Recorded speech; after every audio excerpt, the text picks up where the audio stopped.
According to Christian scholars, there's over 300 prophecies concerning the Messiah. Yeshua, as he would have been called back in the day, or Jesus, as Christians refer to him now.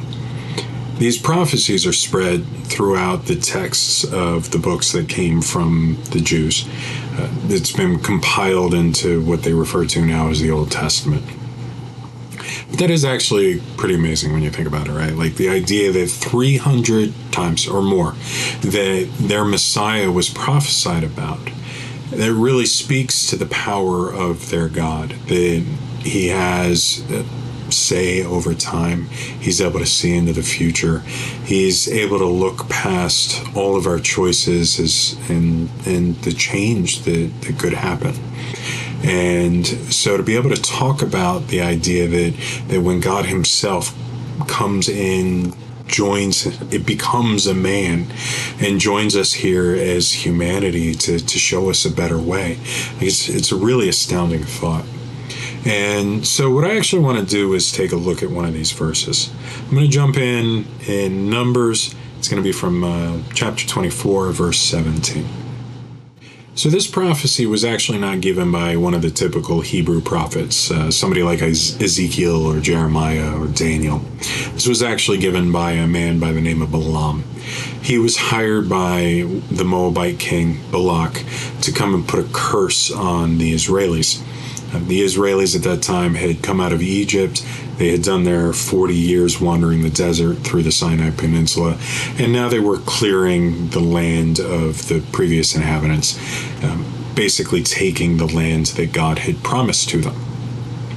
The Moabites were actually along the edge of where the Israelis would eventually end up taking, but they were terrified. This horde of people was coming through and killing, and so they hired this prophet.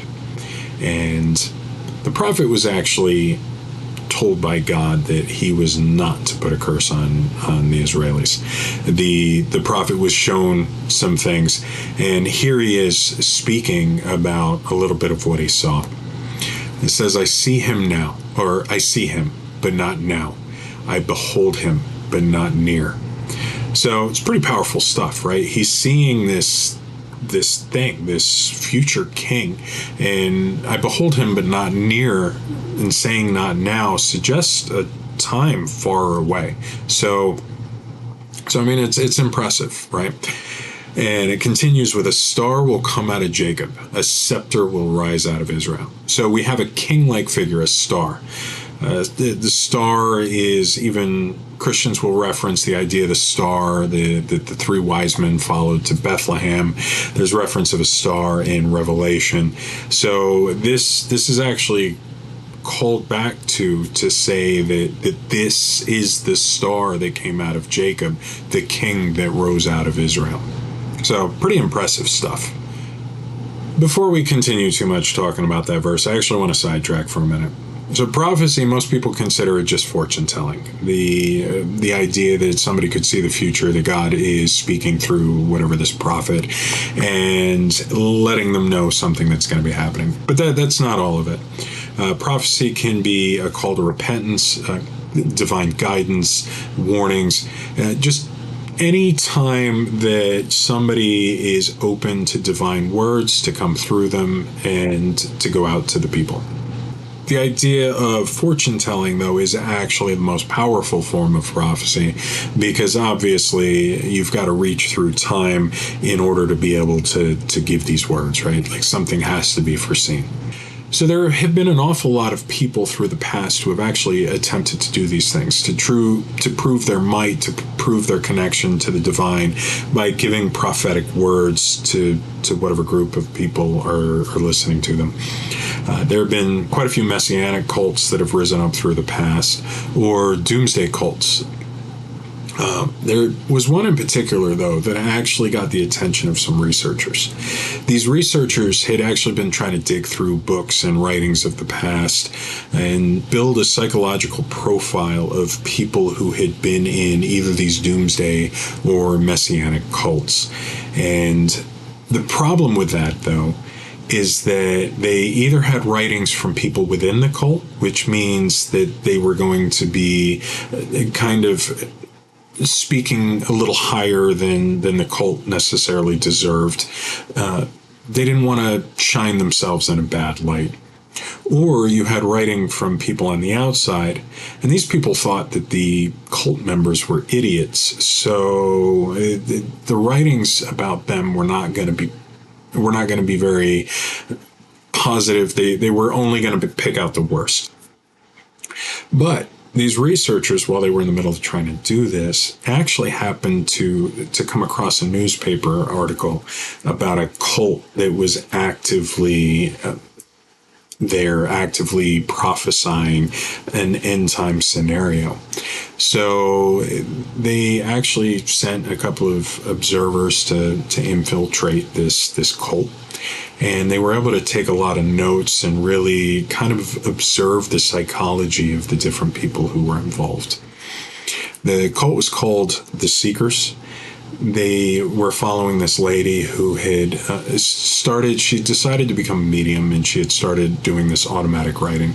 Automatic writing is where you kind of let your consciousness go, and just whatever comes out from the pen comes out, and it's supposed to be from divine beings, from other beings, telepathically transmitted messages a lot of times. It could even be your subconscious, higher self, whatever.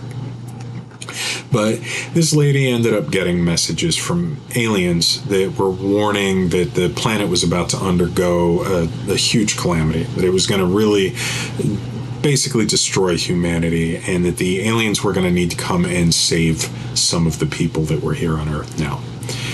Of course, because she was getting the messages, people who were in her group were going to be the ones to be saved.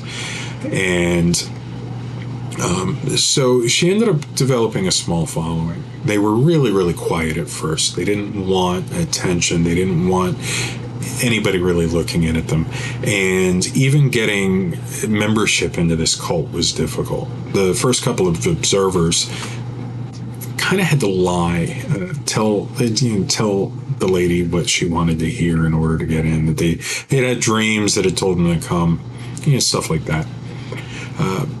But they ended up building some psychological theories, and a lot of it, what they were trying to do is try and figure out what is it that keeps people in these cults, and what is it that afterwards, because they'd had some evidence that these cults would survive afterwards. So what is it that causes these people, after they've been proven wrong, to end up staying in their belief system? So I have these 5 conditions here. These different conditions go in pairs. So the first 2 go together, the next 2 go together, and then the 5th one is kind of the thing that ties them all together and keeps people involved. So the first one is: a belief must be held with deep conviction, and it must have some relevance to its action. That is, to what the believer does or how he or she behaves. So they have some kind of belief system that causes them to change a little bit of how they behave, who they are, and they kind of end up taking on a bit of a new personality or new habits. The person holding the belief must have committed himself to it. That is, for the sake of his belief, he must have taken some important action that is difficult to undo. In general, the more important such actions are, and the more difficult they are to undo, the greater is the individual's commitment to the belief. So for this cult, the Seekers, what they ended up, a couple of the deeper members ended up losing their jobs. One of them ended up basically failing out of school, and some of them either gave away, lost their money, different things that basically showed that there was a pretty deep commitment to this cult. And so they had adjusted their behaviors. They took actions that kind of messed up their normal day-to-day life. And now they're in a spot that it's really hard to get back to the moment that was before all of this took place. So the belief must be sufficiently specific and sufficiently concerned with the real world so that events may unequivocally refute the belief. All right, so now what's happening is we're talking about, there comes a point where evidence in the world has come up to prove that what they believe is not actually true. right? So in this case, these people had a couple of these pop up. The first was a night where a message had been received by the main lady saying that a UFO was going to come down and land on the lawn, and that these people were supposed to strip all the metal from their being. So like the zippers had to be undone. They took the tacks out of their shoes and watches off, no metal. And they ended up going outside and waiting for this UFO. The UFO never showed up. And despite that, they ended up still kind of believing. What they ended up saying was that this was a test of their faith. But the disaster that was supposed to come, on December 30th or 21st. This disaster that was supposed to come, they were just having their faith kind of tested and prodded before the actual event, right? So such undeniable disconfirmatory evidence must occur and must be recognized by the individual holding the belief. All right, so we have real world events that were prophesied, and now these disconfirmatory evidences have popped up, right? So I mentioned the UFO, and then later on in December, they ended up seeing that the world did not actually end. So these things should have told them flat out that there was a mistake, that this lady was not actually hearing messages from something that could foretell the future, and there were not really aliens that were going to come and pick them up, right? But the ones who were deeper actually ended up maintaining their belief. So the individual believer must have social support. It is unlikely that one isolated believer could withstand the kind of disconfirming evidence we have specified. If, however, the believer is a member of a group of convinced persons who can support one another, we would expect the belief to be maintained and the believers to attempt to proselyte or persuade non-members that the belief is correct. So this one's actually kind of interesting because after the disconfirmatory events happened, right, the aliens failed to show up, the disaster failed to happen, the members who actually went home ended up looking back and talking to the researchers and saying that like they either learned a lot but they're glad they're not part of it, or that, you know, it was stupid and they didn't really believe anyway, you know, things like that. They were alone and back with non-believers like their family, and they were able to kind of pull themselves out of this cult. However, the ones who stayed together, who stayed behind with this lady, ended up actually getting deeper into it. At first, this cult was very private. They didn't want members in. They didn't want to talk to the newspapers. They got angry sometimes at the newsmen. And suddenly, after the disaster, there was a whole change of heart. These people went from not wanting anything to do with publicity to suddenly they were calling every newspaper they could think of. They were getting their pictures taken. They were doing everything that they could to proselytize and try and bring in new members. They were actually completely unsuccessful at it, but part of what they were doing was telling the world that they had shown such a light that God decided to forego this destructive event, that humanity would be allowed to survive. So, I mean, once the event's already over, there's also, like, it would seem to me like there's not really much to, like, oh, okay, you believed in this thing. Like, there's no reason, there's nothing to really draw them back in, right, to continue the belief.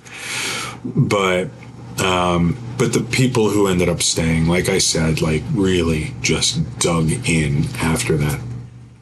Right. So this was an interesting case study, and the observers weren't really able to do a huge amount after with some of the people. They were kind of limited in who they could contact, but they were able to show that some of these ideas that they had built, that the idea that the cognitive dissonance in the believers was going to be too great for them to it was too uncomfortable to admit that they had been wrong, that they had allowed themselves to be played the fool, and that they didn't want to give up these beliefs.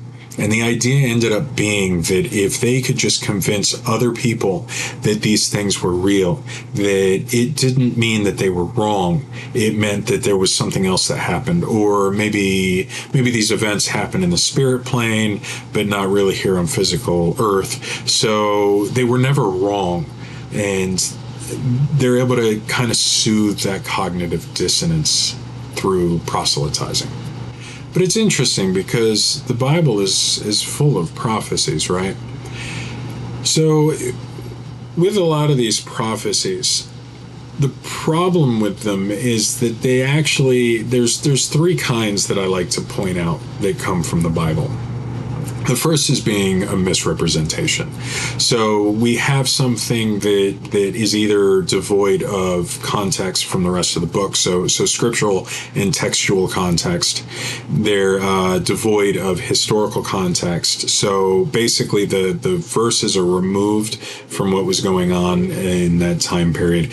And these texts end up getting completely just misrepresented. And essentially it's a bit of a lie to call it a prophecy. We have another form of prophecy where it's written about after an event happened and somebody says that they had predicted it. So the example I like to use for this one is when the Gospels, three of the Gospels mention that Yeshua had said, or Jesus had said, that not one stone will be left on another when talking about the temple. He basically was foreseeing that the temple was going to be destroyed. So the temple actually was destroyed in 73 AD, or CE. But the interesting thing is that the Gospels were written around the time or after the temple was destroyed. So was that really a prophecy, right? So that's what I mean. So they wrote the Gospels after this event happened, and then they ascribed a prophecy to a person from 40 years before. And then we have another form where the prophecy kind of ends up getting forced. So you take the idea of David Koresh. He was a cult leader who said that he was the Messiah, that he was going to get into a battle, and he and the believers with the United States government. At the end of that battle, he would end up dead, but he would be raised again. And so when that shootout ended up coming up, and he got shot in the belly, the believers actually took that as a sign that what he had predicted was true, that he really was the Messiah. But the problem is that they were upgrading their weapons from semi-automatic to automatic weapons. They were ordering grenades through the mail, which is actually what got them caught, because one fell out of the box on its way to the compound, and the mailman saw it and called it in. So it's not hard to say that if you're doing something that illegal, that the ATF and the FBI are going to show up at your doorstep. It's like saying that, I'm going to be pulled over if I'm doing 80 through a school zone. That's not prophecy, that's common sense, right? I did something, there's a consequence, and no, you're not a prophet. So, but those are the three types. So, with all that said, I want to get back to that verse that I opened up with. So as I said, this prophecy came from the book of Numbers. In order to put that little chunk that I read earlier into full context, we're going to jump back 2 chapters from Numbers 24 to Numbers 22. I've cut out a lot of it because it's going to be a lot of reading for not a whole lot of additional point. So, but we are going to start where the Moabites send for Balak, the prophet. Or, I'm sorry, Balaam, the prophet. Then the Israelites traveled to the plains of Moab and camped along the Jordan across from Jericho. Now Balak, son of Zippor, saw all that Israel had done to the Amorites. So the king is seeing this. And Moab was terrified because there were so many people. Indeed, Moab was filled with dread because of the Israelites. The Moabites said to the elders of Midian, "This horde is going to lick up everything around us, as an ox licks up the grass on the field." So Balak, son of Zippor, who was king of Moab at the time, sent messengers to summon Balaam, son of Beor, who was at Pethor, near the Euphrates River in his native land. All right, so the Moabites were occupying land. They were actually on the edge of where the Israelites were kind of taking up to. But they were terrified. Now keep in mind too that the Moabites were actually kind of cousins to the Israelis. The family line runs through Abraham. Lot was the nephew of Abraham, and the Moabites are actually descended from Lot. After the whole destruction of Sodom and Gomorrah, Lot and his family left. His two daughters thought that they were going to be unable to meet a man after the destruction, and so they actually got their father drunk, slept with him, and the Moab is actually the result of one of the children of this incestual happening. So anyway, so we're going to jump quite a few verses. So Balak actually had to send messengers twice. So this is the second time that they sent messengers to Balaam. Balaam refused the first time because the Israelite God had come to Balaam and basically said, don't go. So they came to Balaam and said, this is what Balak, son of Zippor, says. Do not let anything keep you from coming to me, because I will reward you handsomely and do whatever you say. Come and put a curse on these people for me. But Balaam answered them, even if Balak gave me all the silver and gold in his palace, I could not do anything great or small to go beyond the command of the Lord my God. Now spend the night here so that I can find out what else the Lord will tell me. That night, God came to Balaam and said, since these men have come to summon you, go with them, but do only what I tell you. So keep in mind, that's verse 20. Verse 20, God says, go with these guys, but only do what I tell you. I haven't skipped anything in between. This goes to verse 21. So Balaam got up in the morning, saddled his donkey, and went with the Moabite officials. But God was very angry when he went, and the angel of the Lord stood in the road to oppose him. So God literally just a few hours before had told Balaam to go. So I'm not sure what this is about, really, because God had a change of heart in just a few hours. But Balaam was riding on his donkey, and his two servants were with him. When the donkey saw the angel of the Lord standing in the road with drawn sword in his hand, it turned off the road into a field. Balaam beat it to get it back on the road.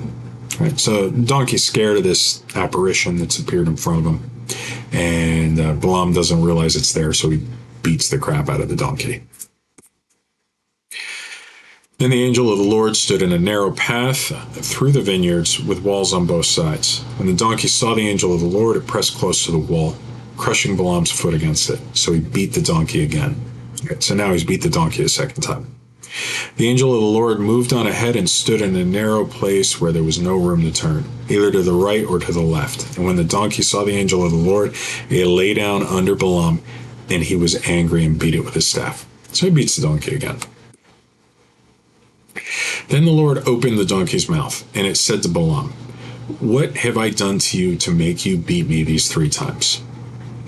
So, we just had a donkey talk. Like, pretty insane stuff, right? So Balaam answered the donkey. Without missing a beat, he just jumps right into an answer. Balaam answered the donkey, you have made a fool of me. If only I had a sword in my hand, I would kill you right now. That is not the exact response I'd have if my donkey was talking to me for the first time. I think I would have been stuttering and stammering. But he responds like this is a normal thing. And not just a normal thing, like he continues on with anger, threatening to kill it. So the donkey said to Balaam, am I not your own donkey which you have always ridden to this day? Have I been in the habit of doing this to you? No, he said. So, just a normal day, talking on a donkey, having a talk back. The Lord opened Balaam's eyes, and he saw the angel of the Lord standing in the road with his sword drawn. So he bowed low and fell face down. So this guy has just gone from having a donkey talk back to him to now seeing apparitions in the road. Like, pretty eventful morning. Then the angel of the Lord asked him, why have you beaten your donkey these 3 times? I have come here to oppose you because your path is a reckless one before me. The path that God put him on is a reckless one. So the donkey saw me and turned away from me these 3 times. If it had not turned away, I would have certainly killed you by now, but I would have spared it. And Balaam said to the angel of the Lord, I have sinned. I did not realize you were standing on the road to oppose me. Now if you are displeased, I will go back. And the angel of the Lord said to Balaam, go with the man, Go with the men, but speak only what I tell you. So he's being told to go with him a second time. So Balaam went with Balak's officials. All right, so now we're getting to the point that I read up to. I've actually cut out some of the prophecies, just jumping straight to this one because they're not really necessary for this. But then he spoke his message, the prophecy of Balaam, son of Beor, the prophecy of one whose eyes see clearly, the prophecy of one who hears the words of God, who has knowledge from the Most High, who sees a vision from the Almighty, who falls prostrate and whose eyes are opened. I also find it interesting that they keep having Balaam refer to the God of the Hebrews as his God.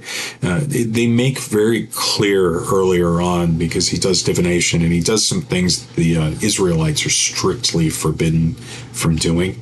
But in this, he's claiming fealty to this God. All right, but now the verses I open with. I see him, but not now. I behold him, but not near. A star will come out of Jacob, a scepter will rise out of Israel. So like I said, I mean, if this actually was a prophetic thing with regards to a Messiah, that's a really powerful verse, right? Like they're raising up a king. But this king is actually going to crush the foreheads of Moab, the skulls of all the people of Sheth. And so Moab, people of Sheth, same group. But what is foretold here is that this king is actually going to crush all of the people of Sheth, meaning that the Israelites under command of this king are going to be the ones that caused the extinction of the Moabite people. So that didn't actually happen. What really happened is that around the same time that the first temple was being destroyed, Jerusalem, the first temple, all of that got destroyed by the Babylonians. And during that time, the Moabites they ended up getting kind of wrapped up in the same thing. The Moabites got shipped off to absorbed by the Babylonians, and the Moabite civilization kind of disappeared. It was not under the hand of the Hebrews, which means that this is not actually a correct prophecy, a false prophecy, basically. So Balaam did not foresee the future. All right, so it really is interesting when you start putting these so-called prophecies back into context, both textually and historically. And part of the reason I decided to line it up against the UFO cult was because I kind of feel like the idea of that is they're equally kind of mentally off, right? Like, if we saw that somebody was talking to their donkey, believing that it was talking back, and then seeing apparitions in the road, we likely would lock that person up. They would be considered unwell. But the unfortunate thing is that because there's a verse that sounds like it could be taken as a messianic prophecy, this has been isolated from the rest of the text, from the rest of history, and called something that it's not. But it kind of feels like somebody automatic writing, saying that a disaster is coming and saying that these aliens are going to come and save just a small group of dedicated believers. The reason that I'm trying to put these things into context is not to try and poo-poo somebody's faith, to try and destroy somebody's faith. But if we are going to believe in something, I think that it needs to start from a foundation of realism, that we can't be looking at things and trying to make stuff up and pretending that things are what they aren't. This was not a prophecy. This didn't come true then. Didn't come true now. It came from a guy that we probably would have put on drugs because he's schizophrenic, and he probably needed mental help, not to be revered and treated like he was telling the future and putting curses on people. But I think it's important to see these things because right now, what is happening in the United States government, the rise of Christian nationalism, the rise of this this homophobia, this misogyny, and treating women like garbage, trying to take away their right to vote. Like, there's a lot of really negative things coming out of Christianity right now. We do have people who are trying to push back, and people I actually respect within the Christian faith. However, if we take a look at what their faith is actually born out of, it kind of proves itself less than true. So I really don't think that we should allow ourselves as a nation to be taken over by these people when this is what it is that they're claiming is part of their belief structure. So it's fine. Like, if you want to believe, I actually respect the idea of Jesus very much. I'm not an atheist. I have my own spiritual practices. I actually respect Jesus very much as a guru. I look at him like somebody like I would Buddha. But as a Messiah, as somebody who was foretold, as somebody who is the only key between us and God, no, I don't look at it as that. And furthermore, I think it's really important that we don't look at Christianity as something that should be running the United States government, especially when this is the history of it. So, like I said in my first video, I want to keep going through these things because I think that, unfortunately, that there is a real danger out there being posed by some of the more extremist Christians. Like I said, if love thy neighbor, if that's the kind of Jesus that you want to go for, I am all about that. I can really get on board with that. You know, the feeding your neighbors, the free health care that Jesus gave out, I'm all for that. But this stuff, no. And I really, really think that we need to take a conscious look at what it is that we're going to allow to govern us if that's what they're attempting to do right now. But anyway, I really appreciate anybody who has stayed through this video, and hope you like and subscribe. And I do plan on doing some more videos, so please keep an eye in the future. Thank you.